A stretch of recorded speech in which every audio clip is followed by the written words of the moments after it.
सत्य सनातन धर्म की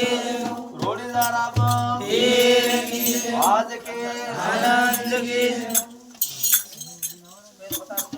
जी दुख में सिमरण सब करे दुख में सिमरण सब करे ने सुख में करे ना को जी सुख में सिमरण करी ले सुख में सिमरण करी ले न दुख आवे ना को जी बड़ा हुआ तो क्या हुआ बड़ा हुआ तो क्या हुआ में से पेड़ कदो